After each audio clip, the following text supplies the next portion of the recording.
Assalamualaikum warahmatullahi wabarakatuh. Perkenalkan, nama saya Cindy Sinora dari kelas 12 TKJ 2. Mata pelajaran Produk Kreatif dan Kewirausahaan. Bab 3, Metode Perakitan Produk. Materi pembahasan. A. Konsep lini perakitan. B. Proses perakitan jaringan RT/RW net. C. Line balancing. A. Konsep lini perakitan.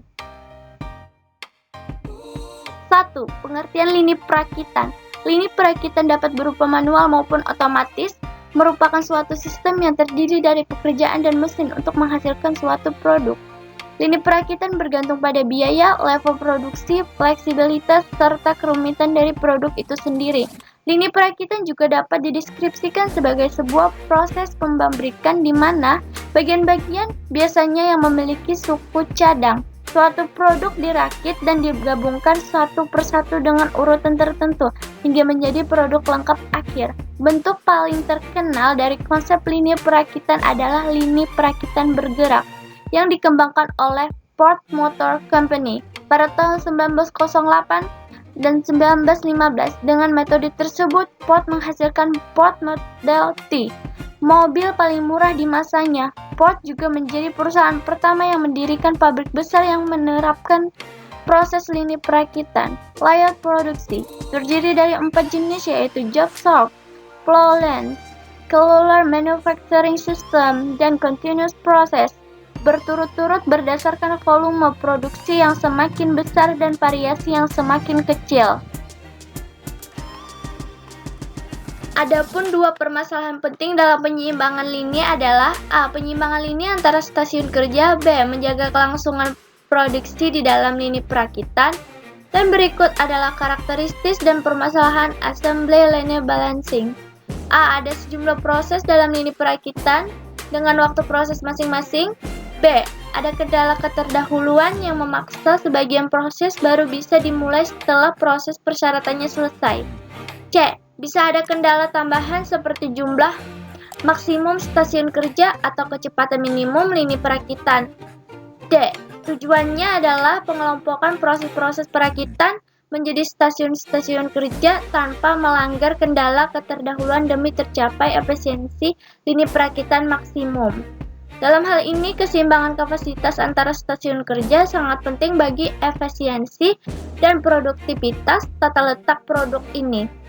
Keunggulan dan kelemahan tata letak berdasarkan produk. Keunggulan tata letak ini adalah A. Ongkos penanganan material lebih rendah. B. Pekerjaan pada setiap mesin terspesialisasi sehingga bisa disederhanakan dan dikerjakan oleh karyawan yang keterampilannya rendah dan murah. C. Persediaan bahan setengah jadi rendah. D. Pengadilan produksi lebih sederhana karena variasi produk rendah dan aliran bahan sudah terdefinisi dengan jelas. Kelemahan tata letak produk. A. Ketidakfleksibelan. 2. Konsep lini dalam tata letak berorientasi produk. Dalam tata letak berorientasi produk, dikenal dua macam lini, yaitu lini perakitan dan lini pabrikasi. Lini pabrikasi merupakan lini produksi yang membuat komponen dan biasanya menggunakan mesin-mesin untuk membuat komponen tersebut. Sedangkan lini perakitan merupakan lini produksi di mana komponen akan dipabrikasi melalui sekumpulan stasiun kerja yang biasanya terdiri dari tenaga kerja dan mesin. Kedua lini ini merupakan proses yang berulang dan dalam kedua kasus, lini ini harus seimbang. Lini pabrikasi biasanya menggunakan mesin dan sulit untuk membuat keseimbangan karena diperlukan perubahan mekanis dan rekayasa. Sedangkan lini perakitan bisa menggunakan tenaga kerja dalam prosesnya sehingga mudah untuk menciptakan keseimbangannya. 3. Metode perakitan. Dalam produksi massal, proses perakitan dapat dilakukan dengan cara otomatis, misalnya proses pengikatan, pengelingan, pengelasan, penyekrupan, dan lain-lain dalam urutan rangkaian proses produksi. Hal itu dilakukan untuk mendapatkan hasil pada setiap produk dengan bentuk yang standar. Dalam perakitan terdapat beberapa metode yang dapat diterapkan sesuai dengan kebutuhan. Metode-metode tersebut adalah A. Metode perakitan yang dapat ditukar-tukar bakar.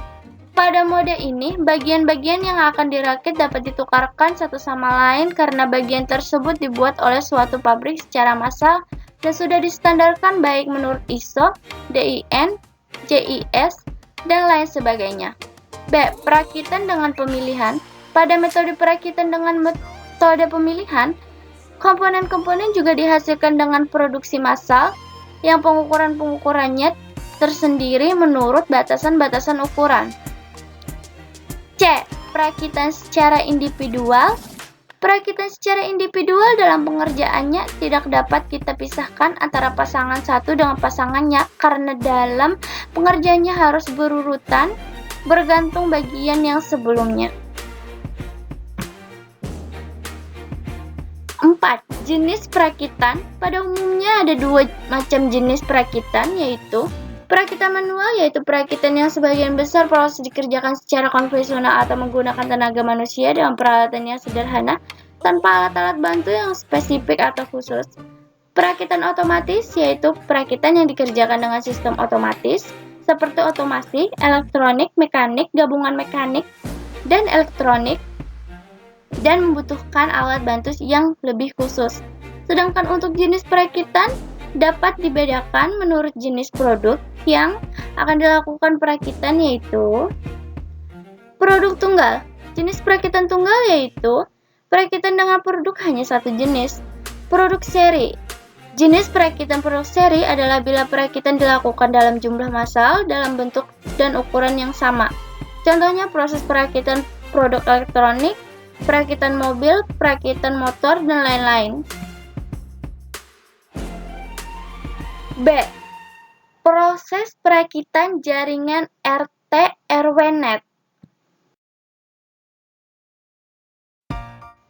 1. Konsep jaringan RT/RW-net. Membangun RT/RW-net didefinisikan suatu konsep di mana beberapa komputer dalam suatu perumahan atau blok dapat saling berhubungan dan dapat berbagi data serta informasi. Konsep lain dari RT/RW-net adalah memberdayakan pemakaian internet di mana fasilitas internet tersedia selama 24 jam sehari selama sebulan penuh, di mana biaya yang akan dikeluarkan akan murah karena biaya langganan akan ditanggung bersama. Langganan boleh memiliki ISP sesuai penawaran dari perusahaan. 2. Membangun RT/RW-net sederhana menggunakan mikrotik. RT/RW-net mempunyai tujuan memberikan layanan akses internet kepada masyarakat. Setelah menentukan perangkat-perangkat yang digunakan, maka langkah awal dari pembuatan RT/RW-net adalah mengkonfigurasi router kita agar dapat mengakses ke internet. Pada mikrotik, kita dapat menggunakan konfigurasi bawaan mikrotik. Untuk mengaktifkan ada dua cara, yaitu A. Hard reset. Cara melakukan hard reset adalah 1. Pastikan router dalam keadaan mati. 2. Tekan tombol reset dan tahan. 3. Nyalakan router tanpa melepaskan tombol reset. 4. Tahan selama kurang lebih 5 detik. Setelah dilakukan hard reset, maka konfigurasi mikrotik akan kembali pada konfigurasi bawaan. B. Soft reset. Cara melakukan soft reset. 1. Masukkan ke menu Winbox kemudian buka terminal. 2. Ketik perintah System Reset Configuration kemudian tekan Enter. 3. Mikrotik akan reboot. Setelah melakukan reset, maka kita bisa memasang kabel internet pada FH1. Selanjutnya, karena kita akan menggunakan saluran kabel untuk melakukan broadcast internet, maka kita perlu konfigurasi WLAN pada mikrotik. Cara melakukan konfigurasi WLAN: A. Masuk menu Winbox. B. Klik menu wireless, kemudian klik 2 kali pada WLAN 1. C. Setelah muncul window interface, klik Security Properties untuk memberikan password pada wireless kita sehingga tidak dapat diakses oleh sembarang orang. Kemudian klik tanda tambah dan isi kolom-kolom berikut. D. Klik tab wireless, kemudian klik tab interface. klik 2 kali WLAN 1 dan isikan konfigurasi pada kolom-kolom berikut. Klik OK untuk menyimpan perubahan. Langkah berikutnya adalah memberikan IP address pada WLAN kita sehingga jaringan kita dapat diakses oleh klien. Cara konfigurasi IP address pada WLAN. A. Klik IP, kemudian klik address. B. Setelah window address list muncul, klik tanda tambah untuk mengkonfigurasi IP address pada WLAN. Pada kolom address, isikan alamat IP yang akan kita gunakan, misal 192.168.100.1/25. Kemudian, pada interface, pilih WLAN 1, setelah itu klik OK untuk menyimpan konfigurasi. Selanjutnya, agar klien tidak berebut bandwidth internet, maka kita harus membuat aturan agar klien bisa mendapatkan bandwidth secara merata. Pada kesempatan ini, kita akan menggunakan fitur simple queue pada MikroTik untuk melakukan pembagian bandwidth. Langkah konfigurasinya adalah sebagai berikut. A. Buka Winbox dan klik Queue pada menu kiri sehingga muncul window queue list. B. Kemudian kita akan setting queue friends sebagai control bandwidth yang akan kita bagikan ke klien.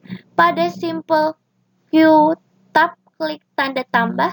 Kemudian pada tab general, isikan nama, target dan maksimum, limit upload dan download. Pada kolom max limit dapat kita isikan total bandwidth yang akan kita bagi ke klien. C. Untuk memberikan aturan ke klien, maka selanjutnya akan membuat chill queue. Pada chill queue, target address dapat kita tentukan dengan mengisikan IP address klien. Pada kolom target, isikan alamat IP klien.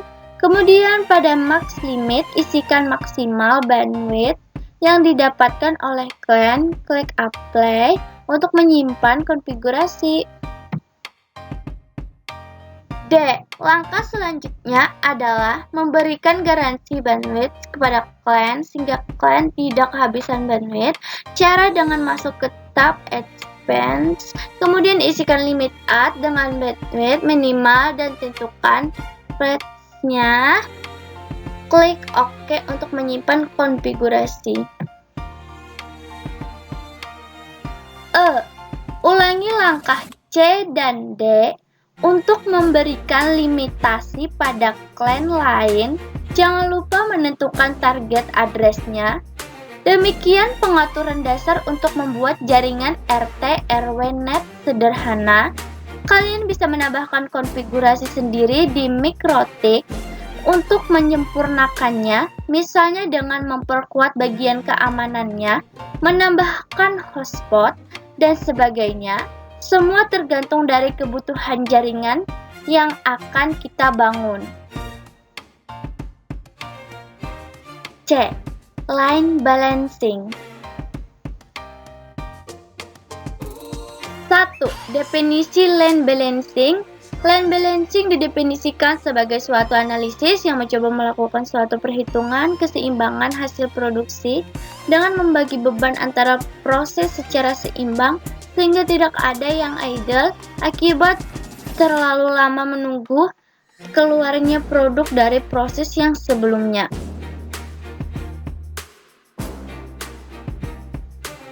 Dua, tujuan menyusun line balancing. A. Lintasan bersifat seimbang. Setiap stasiun kerja mendapatkan beban kerja yang sama, nilainya diukur dengan waktu. B. Jumlah waktu operator menunggu dari proses sebelumnya, minimum di setiap stasiun kerja sepanjang lintas proses. C. Jumlah stasiun yang ada di lintas memiliki waktu yang seimbang. 3. Manfaat line balancing. A. Meningkatkan efisiensi proses. B. Menghindari waktu pada proses atau stasiun yang menganggur. C. Mengurangi waktu proses secara keseluruhan. D. Meningkatkan rasio pencapaian target produksi. E. Meningkatkan profit. F. Mengurangi pemborosan dan biaya-biaya yang tidak diperlukan. 4. Penggunakan land balancing. A. Mengetahui taktem setiap stasiun kerja. B. Membuat rincian proses. C. Memahami waktu yang dibutuhkan pada setiap kegiatan proses. D. Identifikasikan stasiun kerja yang memiliki selisih. E. Analisis dan lakukan tindakan penyeimbangan. F. Evaluasi dan pemantauan hasil. 5. Masalah yang dihadapi dalam lintas kritis. Berikut ini adalah masalah-masalah utama yang seringkali dihadapi dalam lintas produksi yang dikemukakan oleh Bagel. A. Kendala sistem. Hal ini berkaitan erat dengan perawatan atau maintenance. B. Menyeimbangkan beban kerja pada beberapa stasiun kerja yang bertujuan untuk mencapai suatu efisien yang tinggi memenuhi rencana produksi yang telah dibuat. Berikut ini merupakan langkah-langkah pemecahan masalah pada land balancing yang dijelaskan secara berurutan. A. Mengidentifikasi tugas-tugas individual atau aktivitas yang akan dilakukan. B. Mengidentifikasi waktu yang dibutuhkan untuk melaksanakan setiap tugas. C. Menetapkan precedence constraints jika ada yang berkaitan dengan setiap tugas itu. Berikut ini adalah contoh gambar precedence diagram. 6. Metode pemecahan dalam land balancing. A. Metode heuristik. B. Metode analisis atau matematis. C. Metode simulasi. 7. Keseimbangan lintas atau land balancing produksi. A. Permasalahan keseimbangan lintas produksi. Permasalahan keseimbangan lintas produksi paling banyak terjadi pada proses perakitan dibandingkan pada proses pabrikasi. B. Pengaruh kecepatan lintasan terhadap penyusunan stasiun kerja. Hal yang berpengaruh pada penyusunan stasiun kerja adalah stasiun lintas yang ditentukan dari tingkat kapasitas permintaan secara waktu operasi terpanjang. 8. Precedence diagram. Adapun tanda yang dipakai dalam precedence diagram adalah A. Simbol lingkaran dengan huruf atau nomor di dalamnya untuk mempermudah identifikasi asli dari suatu proses operasi. B. Tanda panah menunjukkan ketergantungan dan urutan proses operasi. C. Angka di atas simbol lingkaran dan waktu standar yang diperlukan untuk menyelesaikan setiap proses operasi. 9. Istilah-istilah dalam land balancing. A. Waktu menganggur. B. Keseimbangan waktu senggang. C. Efisiensi stasiun kerja. D. Efisiensi lintasan produksi. E. Smooth index. F. Workstation. Sekian dari pembahasan saya. Terima kasih. Wassalamualaikum warahmatullahi wabarakatuh.